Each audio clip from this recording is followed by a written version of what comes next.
मझियाओं नगर पंचायत क्षेत्र के योग्य कर्मठ और जुझारू अध्यक्ष पद उम्मीदवार भाई मारुति नंदन सोनी जी को आप सब अपार मतों से विजयी बनावे। मारुति नंदन सोनी जिंदाबाद, जिंदाबाद जिंदाबाद, मारुति नंदन सोनी जिंदाबाद, जिंदाबाद जिंदाबाद। Mixed by Satish Hills. भैया मारुति नंदन जी के, भैया मारुति नंदन जी के हो तना मने सना की चल भैया हो देवे आपन आशीर्वाद दवा की चल भैया हो, देवे आपन आशीर्वाद दवा की चल भैया हो। भैया मारुति नंदन जी के, भैया मारुति नंदन जी के हो तना मने सना की चल भैया हो देवे आपन आशीर्वाद दवा की चल भैया हो, देवे आपन आशीर्वाद दवा की चल भैया हो, देवे आपन आशीर्वाद दवा की चल भैया हो।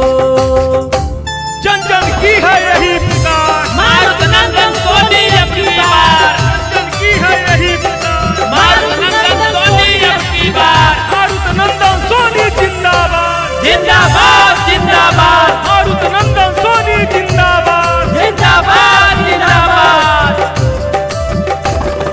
मझिया नगर पंचायत के बारे ई चहेता नेता जन बुझिया हुए क्षेत्र के ही बेटा। मझिया नगर पंचायत के बारे ई चहेता नेता जन बुझिया हुए क्षेत्र के ही बेटा।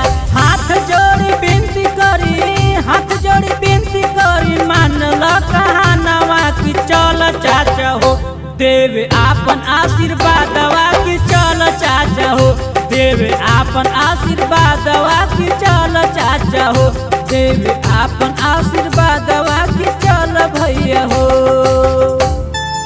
मझियाओं नगर पंचायत क्षेत्र के योग्य कर्मठ और जुझारू अध्यक्ष पद उम्मीदवार भाई मारुति नंदन सोनी जी को आप सब अपार मतों से विजयी बनाए। मारुति नंदन सोनी जिंदाबाद, जिंदाबाद जिंदाबाद।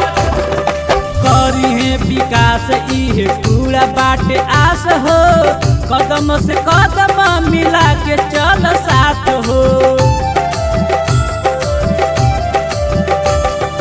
करी है विकास इहे पूरा बाटे आस हो, कदम से कदम मिला के चल साथ हो। इनके जितावे के बा अध्यक्ष बनावे के बकर सपोर्ट की चल दादी हो, देवे आपन आशीर्वाद दवा की चल दादी हो, देवे आपन आशीर्वाद दवा की चल चाची हो, देवे आपन आशीर्वाद दवा की चल भैया हो।